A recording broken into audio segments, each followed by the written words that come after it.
Hello dear students, welcome to Proton the chemistry class. मेरा नाम है जय दैया और आज हम लोग बात करने वाले हैं ऑर्गेनिक केमिस्ट्री के सबसे इंपॉर्टेंट टॉपिक के बारे में, जिसका नाम है आइसोमेरिज्म।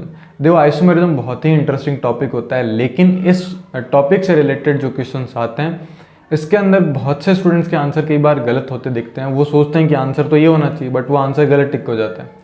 तो बहुत सारी जो है डाउट्स इसमें स्टूडेंट्स के देखने को मिलते हैं। पहला सबसे डाउट ये आता है कि कई बार तो हमें ऐसा लगता है कि ये दो कंपाउंड एक दूसरे के आइसोमर्स हैं, बट वो फिर लगता है कि ये तो आइसोमर नहीं है, या हम जो प्रिडिक्शन लगाना चाहते हैं वो प्रिडिक्शन गलत है। तो उसके बहुत सारे कारण हो सकते हैं कि ऐसा क्यों होता है। ये सब चीज़ें हम लोग इसी सीरीज़ में डिस्कशन करने वाले हैं। आगे अगर हम देखें तो दूसरे टाइप का डाउट ये आता है कि अगर हम आइसोमेरिज्म की बात करें तो आइसोमेरिज्म दो पार्ट में डिवाइड करी जाती है, दो पार्ट में क्लासीफाई करी जाती है। पहला हम लोग पढ़ते हैं स्ट्रक्चरल आइसोमर। तो स्ट्रक्चरल आइसोमर में सबसे बड़ा कॉमन डाउट ये आता है कि स्ट्रक्चर्स ड्रॉ नहीं हो पाती। आपको कोई मॉलिक्यूलर फार्मूला दिया गया और पूछा गया कि इसकी पॉसिबल स्ट्रक्चर ड्रॉ करके दिखाओ, तो उसकी पॉसिबल स्ट्रक्चर ही ड्रॉ नहीं हो पाती। तो सबसे बड़ा तो यही डाउट होता है कि हम किस तरीके से बिना स्ट्रक्चर्स को ड्रॉ करे हम आइसोमर्स फाइंड आउट कर सकें। तो क्या ऐसे कुछ मेथड्स अवेलेबल हैं जिसको यूज़ करके हम लोग बिना जो है स्ट्रक्चर को ड्रॉ करें और आइसोमर फाइंड आउट कर सकते हैं और हमारा आंसर एक्यूरेट करेक्ट हो। तो ऐसे बहुत से मेथड्स हैं, मैं आपको मेथड्स ज़रूर सिखाऊंगा कि आप बिना स्ट्रक्चर्स को बनाए आप कैसे जो है आइसोमर्स बना सकते हैं। और अगर आपको बाय चांस स्ट्रक्चर्स बनाने की रिक्वायरमेंट भी पड़ी तो सही अप्रोच क्या होती है स्ट्रक्चर्स को बनाने की, यह इस पूरी सीरीज़ में हम लोग डिस्कस करेंगे। ओके, एंड इस पूरी सीरीज़ में हम लोग डिटेल में आइसोमेरिज्म को पढ़ेंगे। आइसोमेरिज्म से जितने भी अच्छे लेवल के क्वेश्चंस पूछे जा सकते हैं हम वो सारे जो क्वेश्चंस हैं इस सीरीज़ के अंदर सॉल्व करेंगे। क्लियर है? जिससे कि आपके जितने भी डाउट्स होते हैं आइसोमेरिज्म से रिलेटेड वो सारे कवर हों। हम हर एक पॉइंट को डिस्कस करते हुए चलेंगे हम, जिससे कि हमारा आइसोमेरिज्म से रिलेटेड एक भी टाइप ऑफ क्वेश्चन जो है वो गलत ना हो। हम आइसोमेरिज्म को इतना अच्छे से पढ़ेंगे, चाहे वो जेईई का क्वेश्चन हो, जेईई एडवांस का क्वेश्चन हो या फिर नीट का क्वेश्चन हो, हमारे सारे क्वेश्चन सही हो अगर आइसोमेरिज्म से कोई क्वेश्चन आता है। देखो, आइसोमेरिज्म एक बहुत बड़ा सा टॉपिक है जिस पर मैंने कुछ वीडियो सेपरेटली बनाए हुए हैं, लेकिन हम लोग इस सीरीज़ के अंदर सभी चीज़ों को कंटिन्यू करेंगे और हम बहुत अच्छे तरीके से आइसोमेरिज्म को पढ़ेंगे। तो मैं ये एक्सपेक्ट करता हूँ कि आप लोग अगर इस वीडियो को देख रहे हैं तो मैं ये एक्सपेक्ट करता हूँ कि आप लोग जो आइसोमेरिज्म का लास्ट वाला वीडियो हो वो भी ज़रूर देखेंगे। ऐसा नहीं कि खाली फर्स्ट वाला देखा लास्ट वाला देखा, आप पूरा का पूरा जो है सीरीज़ देखेंगे। अगर आप पूरे सीरीज़ को फॉलो करते हैं तो मैं आपको ये गारंटी दे सकता हूँ कि आइसोमेरिज्म से रिलेटेड आपका किसी भी टाइप का क्वेश्चन जो है वो गलत नहीं होगा अगर वो किसी भी कम्पिटिटिव एग्जाम में आता है। क्लियर है? तो आज हम लोग स्टार्ट करते हैं सबसे पहले आइसोमेरिज्म के बारे में।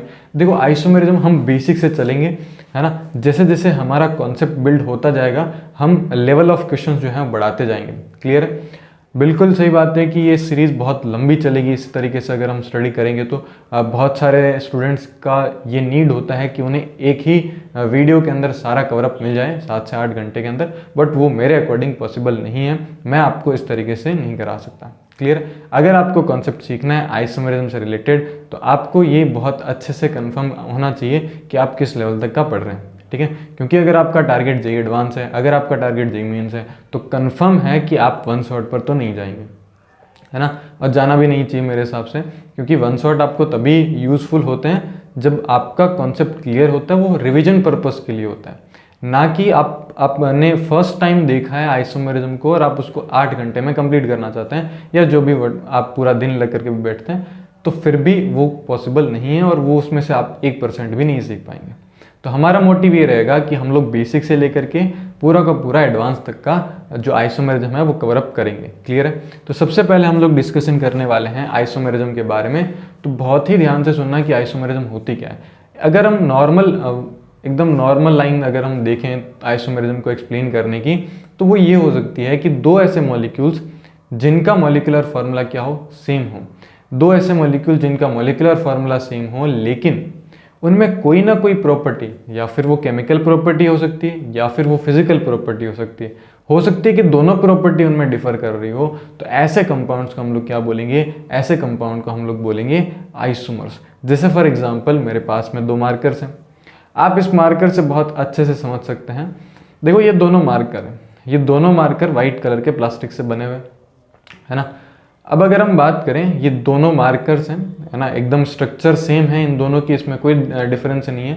लेकिन अगर आप ध्यान से देखें तो इसका कलर जो है वो ब्लैक है और इसका कलर रेड है, यानी इसकी प्रॉपर्टी है कि ब्लैक कलर से ये लिखा जाएगा, और ये किससे अगर हम इसको लिखेंगे तो हमें दिखेगा, जो टेक्स्ट दिखेगा वो रेड कलर का दिखेगा, यानी इसका कलर ब्लैक है और इसका कलर रेड है, यानी दोनों की कोई ना कोई एक प्रॉपर्टी डिफरेंट है, भले ही इनका कॉम्पोजिशन, भले ही इनकी स्ट्रक्चर सेम हो। क्लियर है? तो इन्हीं को हम लोग क्या बोलते हैं, आइसोमर्स बोलते हैं। तो डेफिनेशन लिख लेते हैं पहले हम लोग कि आइसोमर्स क्या होते हैं एंड किस तरीके से हम इनको डिफाइन कर सकते हैं। तो सबसे पहले हम लोग क्या करने वाले हैं, डेफिनेशन लिखने वाले हैं आइसोमरिज्म की। तो हम लोग क्या लिखेंगे, compounds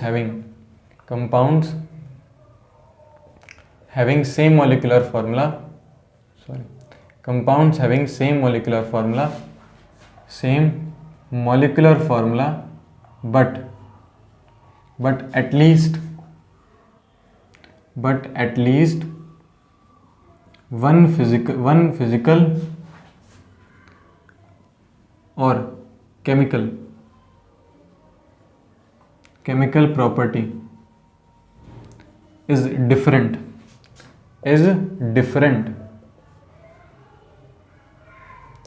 they are known as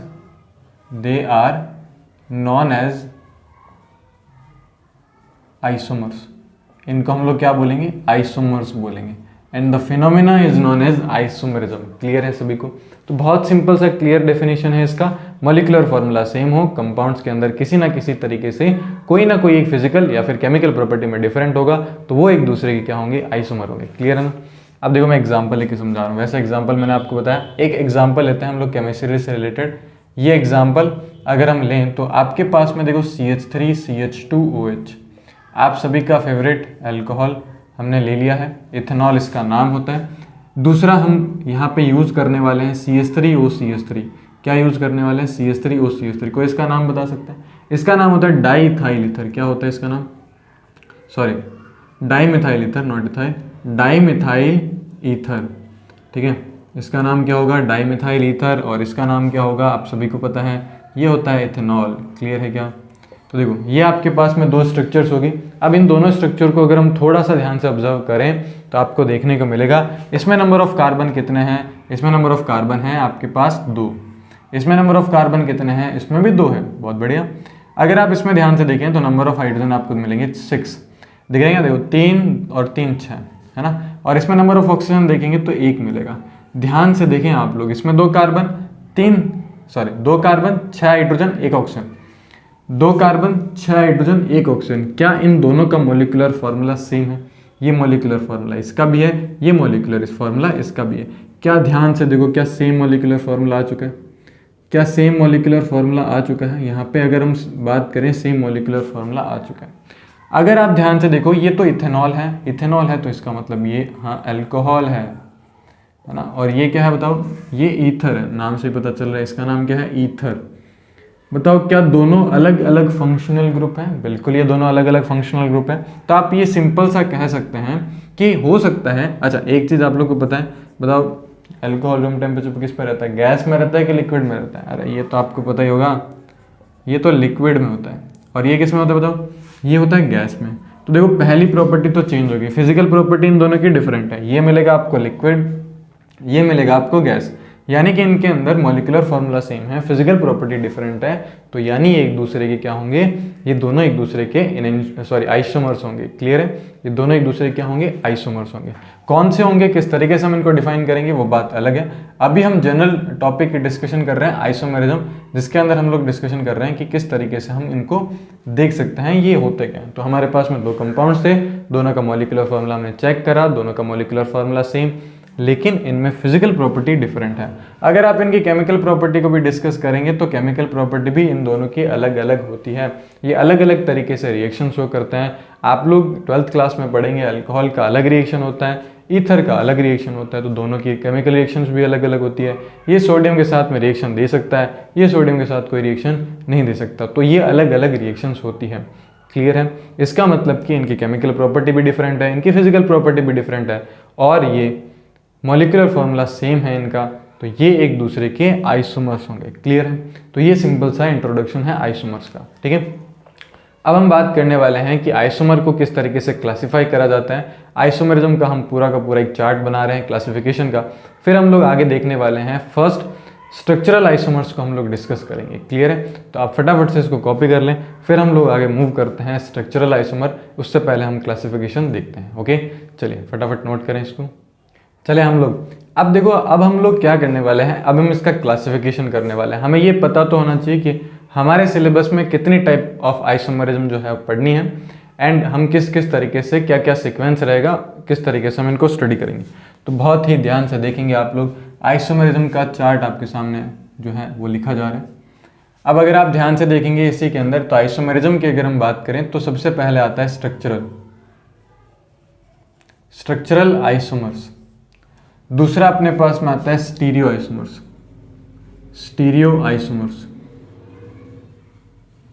या स्टीरियो आइसोमरिज्म जिसको आप बोल सकते हो। ठीक है, स्टीरियो आइसोमरिज्म लिख लेना, उससे कोई फर्क नहीं पड़ेगा। आपको मेन टॉपिक पता होना चाहिए। देखो, स्ट्रक्चरल आइसोमर्स या structural isomerism and stereo isomerism, ये दो टाइप की आपके पास आइसोमरिज्म होती है। सबसे पहले अगर मैं बात करूँ स्ट्रक्चरल आइसोमरिज्म में, तो स्ट्रक्चरल आइसोमरिज्म में पहला जो पार्ट हम लोग पढ़ेंगे उसका नाम है चेन आइसोमर्स। क्या नाम है भाई? चेन आइसोमर्स इसका नाम है। सेकेंड जो हम लोग पढ़ेंगे उसका नाम होता है पोजिशन आइसोमरिज्म। क्या नाम होता है इसका? पोजिशन आइसोमर्स या आइसोमरिज्म, आप कुछ भी लिख लो। थर्ड हम लोग पढ़ेंगे फंक्शनल ग्रुप। ठीक है, फंक्शनल ग्रुप आइसोमरिज्म। क्या पढ़ेंगे हम लोग? Functional group isomerism. एंड जो फोर्थ हम लोग पढ़ने वाले हैं उसका नाम है रिंग चेन आइसोमरिज्म। क्या पढ़ेंगे? Ring chain isomerism. क्लियर है क्या? उसके बाद हम लोग पढ़ेंगे फिफ्थ नंबर पे हम पढ़ेंगे मेटामेरिज्म। ठीक है, क्या पढ़ेंगे भाई? मेटामेरिज्म। अगला जो टॉपिक हम लोग लास्ट डिस्कस करेंगे उसका नाम है टोटोमेरिज्म। ठीक है, अब देखो सबसे इंपॉर्टेंट, वैसे तो स्ट्रक्चरल पूरा ही है, स्ट्रक्चरल से बहुत अच्छे टाइप ऑफ क्वेश्चंस बनाए जाते हैं। मैं आपको कुछ ऐसे क्वेश्चंस दूंगा जिसमें आप लोग फंस सकते हैं, एंड हम लोग बहुत नंबर ऑफ क्वेश्चंस इसमें प्रैक्टिस करेंगे। तो ये आपके पास में पहला टॉपिक है स्ट्रक्चरल आइसोमरिज्म का। स्ट्रक्चरल आइसोमरिज्म में हम लोग पढ़ेंगे chain isomerism, position isomerism, functional group isomerism, ring chain isomerism, metamerism and tautomerism. ये हमारे पास में पूरा का पूरा एक पूरा सिस्टम रहेगा। क्लियर है? टोटोमेरिज्म से रिलेटेड मैंने पहले ही वीडियो बना दिया है ना, अभी लेटेस्ट ही वीडियो बनाया हुआ है, तो उसमें बहुत अच्छे टाइप ऑफ एग्जांपल्स डिस्कस करे हुए हैं। तो हो सकता है कि मैं उसी को इसी के साथ कनेक्ट कर दूं, नहीं तो फिर हम लोग इसमें कंटिन्यू सीरीज में चला सकते हैं, उससे कोई बड़ी बात नहीं, नया वीडियो बनाने में कोई बड़ी बात नहीं। अब बात करते हैं स्टीरियो, है ना। अब कुछ लोग सोच रहे हैं सर डिफरेंस तो बताओ पहले, स्टीरियो क्या मतलब क्या होता है, बताएंगे आपको, स्टीरियो भी बताएंगे। पहले ये चार्ट बना लो आप लोग। देखो यहाँ पे दो तरीके से हम लोग इसको डिस्कस करेंगे। एक तो जो होता है अपने पास में कॉन्फॉर्मेशनल होता है। कैसा होता है?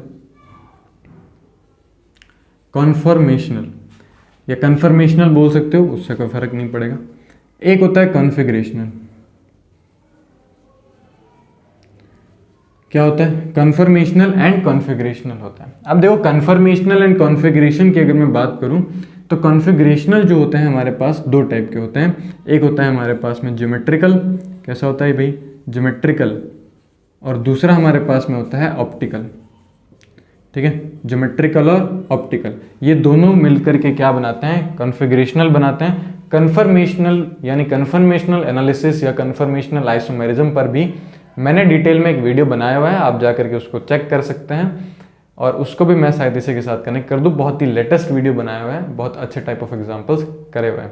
तो हो सकता है कि हम सीधा डायरेक्ट यहाँ पे इसके कुछ एग्जांपल्स ही प्रैक्टिस करें। थ्योरी पोर्शन जो भी उसका एनालिसिस होता है वो सारा का सारा मैं आपको उसी वीडियो से रिकमेंड कर दूँ। ठीक है, चलो अब अगर हम बात करें थोड़ा सा इनके बारे में, हम इंट्रोडक्शन ले लेते हैं ताकि हमें पता चले कि एक्चुअल में ये सब चीज़ें होती क्या, कैसे डिफाइन करी जाती है, हम किस तरीके से इनको पढ़ने वाले हैं, ये सब चीज़ें आपको पता होनी चाहिए मेरे हिसाब से, है ना।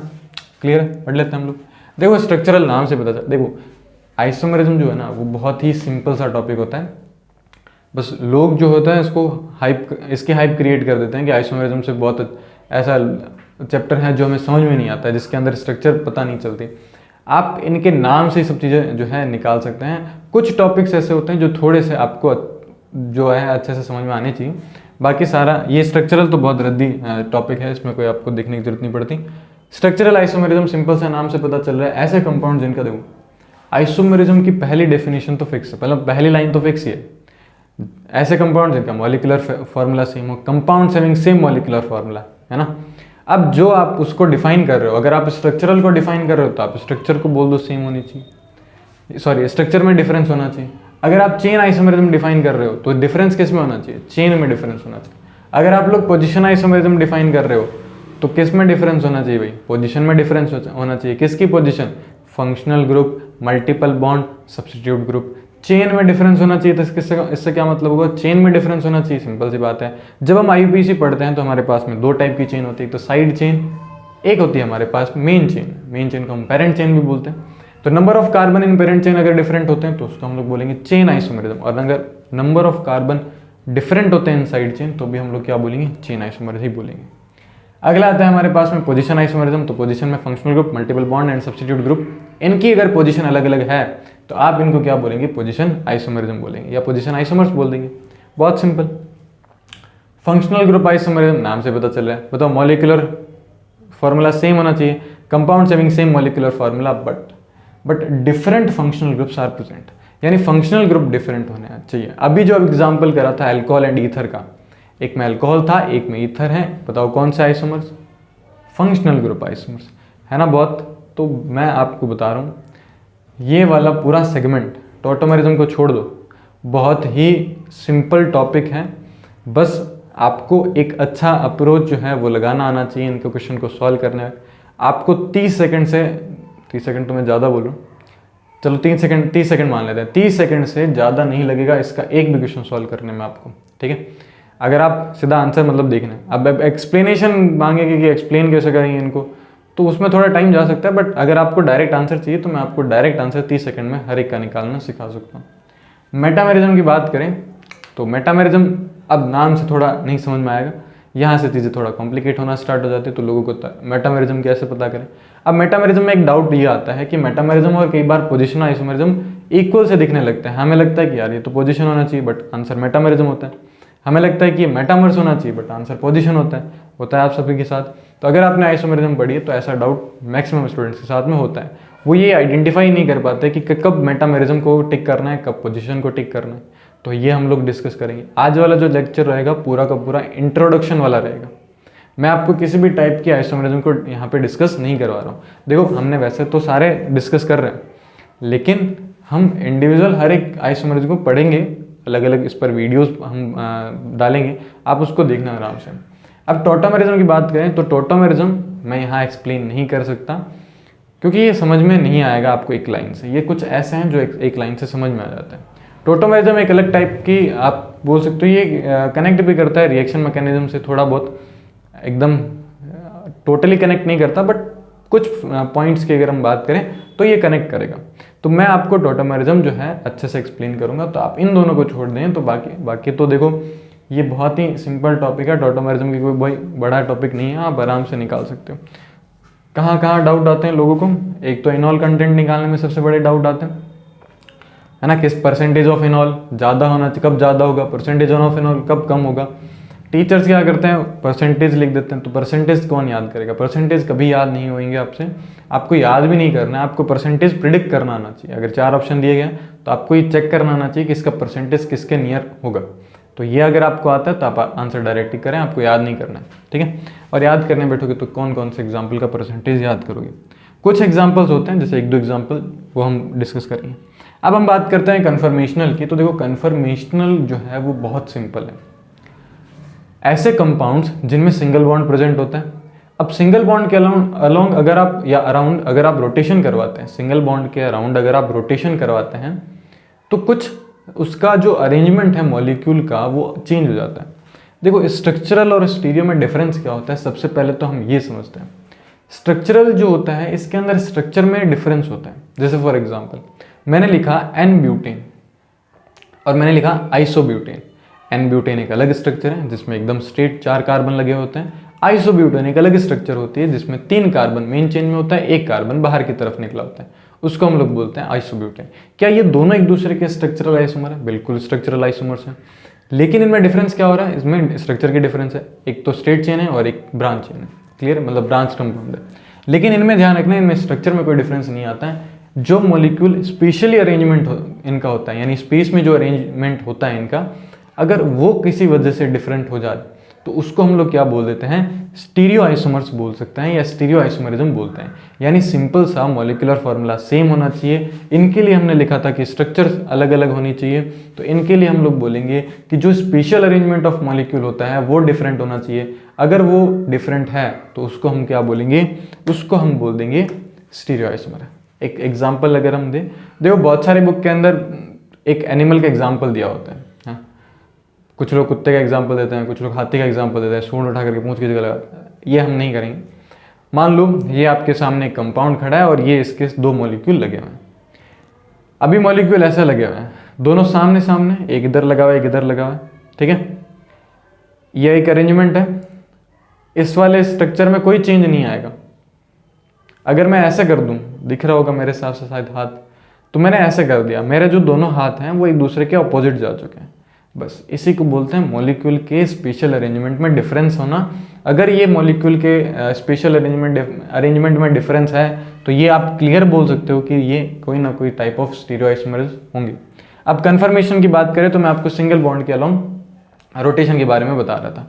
मैं आपको एक सिंपल सा एग्जाम्पल देता हूँ, सुनना ध्यान से, देखना ध्यान से बहुत अच्छे तरीके से। मान लो ये आपके पास में कार्बन है, ये दूसरा कार्बन है, ये इस तरीके से आपके पास में आएगा A, B और C। यहाँ पे भी मान लो मैं क्या करता हूँ, A, चलो बराबर लिख देते हैं ताकि समझ में आए, B, A और C। क्लियर है क्या, समझ में आ रहा है क्या सभी को? चलो अब देखना ध्यान से, अगर मैं इसको थोड़ा सा देखो, यहाँ सबसे बड़ा पॉइंट ये आएगा कि आपका व्यू पॉइंट कैसा है। यहाँ व्यू पॉइंट का कोई इफेक्ट नहीं पड़ेगा, ठीक है। बाकी कई बार पड़ता है, कई बार हमें पता ही नहीं चलता कि यार ये कैसे, आंखों में चमक आ जाती है। लेकिन इसमें ध्यान रखना, इसमें तो टोटली आपका व्यू पॉइंट ही डिपेंड करेगा। अगर आपका व्यू पॉइंट अच्छा नहीं है, मतलब व्यू पॉइंट मतलब आप अच्छे से उस मॉलिक्यूल को देख नहीं पा रहे हो, उस मॉलिक्यूल को ऑब्जर्व नहीं कर पा रहे हो कि कौन सा बॉन्ड किस तरीके से अरेंज है, तब आप यहाँ थोड़ा सा दिक्कत आ सकती है आपको। लेकिन हम लोग धीरे धीरे ट्राई करेंगे जब आप इस सीरीज़ को देखेंगे। तो मैं आपको बता देता हूँ कि ये पूरा का पूरा अरेंजमेंट है। अब ध्यान से देखो, थोड़ा सा देखो, वैसे तो कोई ऐसे टीचर्स आपको नहीं बताते, लेकिन मैं आपको एक ओवरव्यू दे रहा हूँ कि किस तरीके से, जैसे हम बुक पढ़ते हैं तो उसमें ओवरव्यू होता है कि आइसोमरिज्म का ओवरव्यू क्या है, वही मैं आपको दे रहा हूँ। अब ध्यान से देखो, ये एक अरेंजमेंट है और ये अगर हम बात करें हर एक कार्बन, ये जो कार्बन है, ये जो कार्बन है, ठीक है, ये कार्बन दोनों के दोनों दीज आर sp3 हाइब्रिडाइज्ड। ये कैसे हैं बंद, ये sp3 है, क्लियर है क्या सभी को? ये sp3 हाइब्रिडाइज्ड, sp3 हाइब्रिडाइज्ड है, तो ये क्लियर है कि ये प्लेनर नहीं है, ये मॉलिक्यूल प्लेनर नहीं है, ये टेट्राहाइड्रली अरेंज्ड है। ये पूरा 3D मॉलिक्यूल है, लेकिन 3D मॉलिक्यूल हम बोर्ड पे नहीं बना सकते, तो इस वजह से मैंने ऐसा बनाया। अब देखो, मैं आपको सिंपल सा तरीका बता रहा हूँ, ये सारा हम लोग पढ़ेंगे, एक सिंपल ओवरव्यू है, समझ में आ जाएगा आपको बहुत अच्छे तरीके से। अभी बता रहा हूँ, कुछ चीज़ें याद रहेगी, कुछ चीज़ें जब हम चैप्टर्स पढ़ेंगे तो उसमें आप डायरेक्ट लिंक करेंगे तो आपको सब समझ में आएगा। ये कंसिडर करें, ये कार्बन दिख रहा है आपको सभी को, यहाँ पे एक A जुड़ा हुआ है, यहाँ पे एक A जुड़ा है, मान लो इसके अकॉर्डिंग B कंसिडर कर सकते हो, कुछ भी कर सकते हो, कोई फर्क नहीं पड़ेगा। ये कार्बन है, कार्बन टेट्रावेलेंट होता है और उसके अंदर टेट्राहाइड्रल स्ट्रक्चर होती है एंड sp3 हाइब्रिडाइजेशन है इसका। तो 4 वैलेंसी होगी, एक वैलेंसी तो इसने जोड़ रखी है, अब बची 3 वैलेंसी। एक A यहाँ होगा, एक B यहाँ होगा, एक C यहाँ होगा, ये टेट्राहाइड्रल अरेंजमेंट होगा। सिमिलर एक A यहाँ होगा, एक B यहाँ होगा, एक C यहाँ होगा। क्लियर है, मैं वापस बता रहा हूँ, A, B और C, A, B और C, ये होगा अपने पास। अब ये सिंगल बॉन्ड है, सिंगल बॉन्ड बनता है सिग्मा बॉन्ड के एक्सियल ओवरलैपिंग के कारण। ये सिग्मा बॉन्ड बनता है s ऑर्बिटल के, सिग्मा बॉन्ड कैसे बनता है, s ऑर्बिटल के एक्सियल ओवरलैपिंग के कारण बनता है। ये s ऑर्बिटल आपस में ओवरलैप कर जाएंगे, p ऑर्बिटल्स भी कर सकते हैं, यानी कि एक्सियली अगर ऑर्बिटल जो है वो ओवरलैप कर रहे हैं तो बनने वाला बॉन्ड सिग्मा बॉन्ड होता है। कोलेटरली करेंगे तो पाई बॉन्ड बनेगा। यानी कि अगर मैं बात करूँ तो इसके बीच में एक सिग्मा बॉन्ड बना हुआ है, ये वाला कार्बन, इस पर A, B, C और C। मैं क्या कर रहा हूँ, मैं इसको रोटेट कर रहा हूँ। देखो यहाँ पे A है, यहाँ पे भी A है, सही है। मैं इसको रोटेट कर रहा हूँ, देखो रोटेट कर रहा हूँ। अभी ये अरेंजमेंट है मॉलिक्यूल का, मैंने इसको रोटेट कर दिया। बताओ, ये इसके 60 डिग्री चला गया, क्या इस मॉलिक्यूल के स्ट्रक्चर में चेंज आया? नहीं, इसके सिर्फ और सिर्फ मॉलिक्यूल के स्पेशल अरेंजमेंट में चेंज आया। ये सेम मॉलिक्यूल है, फॉर्मूला सेम रहेगा, स्ट्रक्चर भी सेम है, लेकिन इनके स्पेशल अरेंजमेंट में क्या आ रहा है, डिफरेंस आ रहा है। यानी ये पहले यहाँ था, अब ये घूम करके यहाँ आ चुका है, तो इसी को हम लोग बोलते हैं कन्फर्मेशन। यहाँ पे कन्फर्मेशनल जो आइसोमेरिज्म है वो होती है।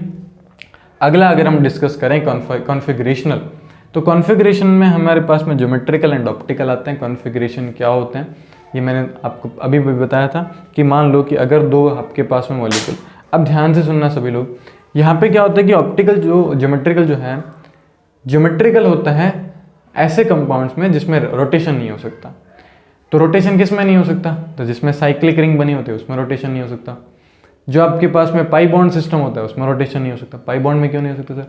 पाई बॉन्ड में इस वजह से नहीं होता क्योंकि सिग्मा बॉन्ड तो बना होता है। जब पाई बॉन्ड बनता है वो कोलेटरली ओवरलैप करते हैं। जब कोलेटरली ओवरलैप करेंगे तो इनके बीच में बॉन्ड बनेगा। अगर जैसे आप इसको रोटेट करेंगे तो पाई बॉन्ड ब्रेक हो जाएगा। तो इस वजह से यहाँ पे कोई रोटेशन नहीं होता है। इनमें अरेंजमेंट में चेंज होता है। अरेंजमेंट में कैसे चेंज होता है, मानो ये आपके पास में कार्बन डबल बॉन्ड कार्बन है, इस कार्बन डबल बॉन्ड कार्बन पर दो ग्रुप जो है वो जुड़े होंगे, ठीक है। अगर मैं एक दूसरा एग्जाम्पल लूँ तो मैं इसको ले लेता हूँ, ठीक है। ये एक डस्टर है, यहाँ पे carbon double bond carbon system को कंसिडर करो। एक CH3 आपकी तरफ आ रहा है, चलो हाइड्रोजन कंसिडर कर लेते हैं, बट वो GI नहीं करेगा। बट एक बार हम मान लेते हैं CH3, तो ये कार्बन कार्बन की दो वैलेंसी बाकी है क्योंकि दो बीच में बॉन्ड बन चुके हैं। तो इस कार्बन की दो वैलेंसी बाकी है। एक पे तो ये CH3 आगे की तरफ है, एक हाइड्रोजन पीछे की तरफ है। एक CH3 आगे की तरफ है, एक हाइड्रोजन पीछे की तरफ है। क्लियर है? देखो CH3 और CH3 दोनों सेम डायरेक्शन में आ रहे हैं, इसको बोलते हैं सिस।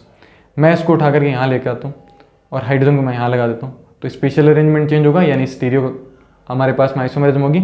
अब CH3 यहाँ आ चुका है, पहला वाला CH3 यहाँ है, दूसरा वाला CH3 यहाँ है, तो ये क्लियर है कि ये दोनों एक दूसरे के अपोजिट जा चुके हैं, तो इसको हम लोग बोलेंगे ट्रांस। इन्हीं को हम लोग बोलते हैं ज्योमेट्रिकल। एंड ऑप्टिकल थोड़ा सा अलग होता है। मैं आपको सिंपल सा एक लाइन बोल देता हूँ, एक दो लाइन के अंदर बता देता हूँ। डिटेल में आपको नहीं बता सकता मैं यहाँ पे, क्योंकि आपको समझ में नहीं आया कुछ। देखो ऑप्टिकल के बारे में हम लोग ये बोल सकते हैं कि ऐसे कुछ कंपाउंड्स होते हैं जिसको अगर हम जिसके अंदर अगर हम लाइट पास करते हैं, तो अगर वो लाइट के रोटेशन को चेंज कर देते हैं ना, मतलब लाइट को रोटेट कर देते हैं, चाहे वो क्लॉकवाइज रोटेट करो चाहे वो एंटी क्लॉकवाइज रोटेट करो, तो उन कंपाउंड को हम लोग बोलते हैं ऑप्टिकली एक्टिव कंपाउंड। और वही ऑप्टिकल आइसोमेरिज्म को क्या करते हैं, शो करते हैं, ठीक है। तो ऐसे कंपाउंड्स जिनके अंदर से लाइट अगर हम पास करें और वो लाइट को एक एंगल पर, एक सर्टेन एंगल पर क्या करते हो, या तो क्लॉकवाइज या फिर एंटी क्लॉकवाइज अगर रोटेट करते हैं लाइट को, तो उनको हम बोलते हैं ऑप्टिकली एक्टिव। और अगर ये ऑप्टिकली एक्टिव है तो ऑप्टिकल आइसोमेरिज्म शो करेंगे। इसमें बहुत सारे फैक्टर्स आते हैं। हम कैसे चेक करते हैं कि कौन सा मॉलिक्यूल जो है वो लाइट को रोटेट करेगा, कौन सा नहीं करेगा। ज्योमेट्रिकल में भी बहुत सारे केस आते हैं। क्लियर है? तो ये कंप्लीट ओवरव्यू है मेरे हिसाब से पूरा का पूरा आइसोमेरिज्म का। आई होप आपको ये वाला जो है पूरा का पूरा जो पोर्शन है क्लासिफिकेशन जो मैंने आपको ओवरव्यू दिया है, ये आपको बहुत अच्छे से समझ में आएगा। नेक्स्ट लेक्चर में हम लोग डिस्कस करेंगे कि जो आइसोमेरिज्म का फर्स्ट टाइप है स्ट्रक्चरल आइसोमेरिज्म, इसका हम लोग पहला part chain isomerism and position isomerism दोनों को एक ही वीडियो में कंप्लीट कर देंगे, ठीक है। हम इस पर ज़्यादा फोकस नहीं करेंगे, हम इन पर बहुत अच्छे से फोकस करेंगे, क्योंकि मैक्सिमम स्टूडेंट्स यहाँ आकर के स्टक हो जाते हैं। इनको यहाँ आकर के उनको पता नहीं चलता कि किस तरीके से आइसोमेरिज्म चेंज हो चुकी है पूरी की पूरी, और उनको फिर समझ में आना दिक्कत करने लगता है कि फिर उनको समझ में नहीं आता। फिर उनमें आप बोलते देखना ही नहीं पता आता कि किस तरीके से वो एक दूसरे के आइसोमर होंगे, कौन से आइसोमर होंगे, है ना। बहुत सारे क्वेश्चन जो हैं वो गलत हो जाते हैं उनके। तो हम लोग इस वाले पोर्शन को हम लोग बहुत ही अच्छे से टाइम लेकर के समझेंगे। वैसे मैंने कन्फर्मेशनल पूरा एक्सप्लेन करा हुआ है, आप जाकर के उसको अगर पढ़ना चाहें, मान लो आपको ये वाला आता है और आपको सिर्फ स्टीरियो में समझना है, तो आप स्टीरियो में कन्फर्मेशनल जा करके पढ़ सकते हैं, और जब ये आएगा तब आप उसमें भी पढ़ सकते हैं। मैं अगर बने हुए वीडियोज़ हैं तो मैं आपको रिकमेंड कर दूंगा, फिर हम यहाँ पे सिर्फ क्वेश्चन प्रैक्टिस करेंगे। क्लियर है? तो ये एक पूरा का पूरा आइसोमेरिज्म का वीडियो रहेगा, जिसके अंदर मेरी कोशिश ये रहेगी कि आपको अच्छे से अच्छा कंटेंट जो है वो प्रोवाइड कराया जाए। आइसोमेरिज्म से रिलेटेड जितने भी अच्छे टाइप ऑफ क्वेश्चंस बन सकते हैं, चाहे वो नीट एग्जाम में आया हुआ हो, चाहे वो जेईई मेंस में आया हुआ हो, चाहे वो आपके इसके अंदर एडवांस के अंदर आया हो, और हम लोग ट्राई करेंगे कि अगर ओलंपियाड में भी ऐसे कुछ क्वेश्चंस आए हुए हैं तो उसको भी हम लोग यहाँ पे डिस्कस कर लेंगे, ठीक है। तो मेरा तो यही मोटिव रहेगा कि आपको एक आइसोमेरिज्म का जो टॉपिक है वो बहुत अच्छे लेवल तक समझ में आए, और जितने भी आप क्वेश्चन सॉल्व करते हैं आइसोमेरिज्म से रिलेटेड, वो सारे के सारे क्वेश्चन सॉल्व हो। एंड मैं ये एक्सपेक्ट करता हूँ कि अगर आप लोग इस वीडियो को देख रहे हैं अभी तक, तो प्लीज़ चैनल को जरूर सब्सक्राइब करें, एंड इस वीडियो को जरूर अपने फ्रेंड्स के साथ में शेयर करें, क्योंकि आइसोमेरिज्म की पूरी डिटेल वीडियो जो है, जो प्लेलिस्ट है, ये आपको मिलेगी। एंड इसमें थोड़ा टाइम लग सकता है, ठीक है, धीरे धीरे हम लोग इस पर वर्क कर रहे हैं और धीरे धीरे हम वीडियोज़ को बनाएंगे एंड थोड़ा टाइम के अंदर आपको पूरा का पूरा इतना प्रॉमिस है कि आपको इस बार आइसोमेरिज्म का पूरा जो लेक्चर सीरीज है वो देखने को मिलेगा। इसके बाद में हम लोग स्टार्ट करेंगे इलेक्ट्रॉनिक इफेक्ट के बारे में, ठीक है। तो पहले हम लोग ये कंप्लीट कर लेते हैं और हमारा ये भी मोटिव रहेगा कि हम लोग फिजिकल एंड इनऑर्गेनिक उसके भी वीडियोस लेकर के आएँ। ओके, सो आई होप आपको ये पूरा का पूरा जो वीडियो है वो समझ में आया होगा और पसंद भी आया होगा। एंड आप लोग पूरा जो है आइसोमेरिज्म अगर आप सीखना चाहते हैं तो आप इस सीरीज़ को ज़रूर देख सकते हैं। ओके, सो मिलते हैं नेक्स्ट वीडियो के अंदर, जिसके अंदर हम लोग स्टार्ट करेंगे स्ट्रक्चरल आइसोमेरिज्म को, जिसके अंदर हम लोग chain isomerism and position isomerism को पढ़ेंगे। एंड अगर आप लोग जो JEE mains and JEE advance के पीवाईक्यू प्रैक्टिस करना चाहते हैं तो आप हमारे इंस्टाग्राम चैनल को जो है फॉलो कर सकते हैं, इंस्टाग्राम अकाउंट को फॉलो कर सकते हैं। एंड कम्युनिटी पोस्ट पर भी अब से रेगुलर जो है जेईई मेंस एंड एडवांस और नीट के पीवाईक्यू जो है पोस्ट करे जाएंगे। आप अपना जो है आंसर कमेंट कर सकते हैं, सॉल्यूशन उसका 24 आवर के बाद में आपको उसी चैनल पर उसी अकाउंट पर देखने को मिलेगा। ओके, सो मिलते हैं नेक्स्ट वीडियो के अंदर, तब तक के लिए गुड बाय।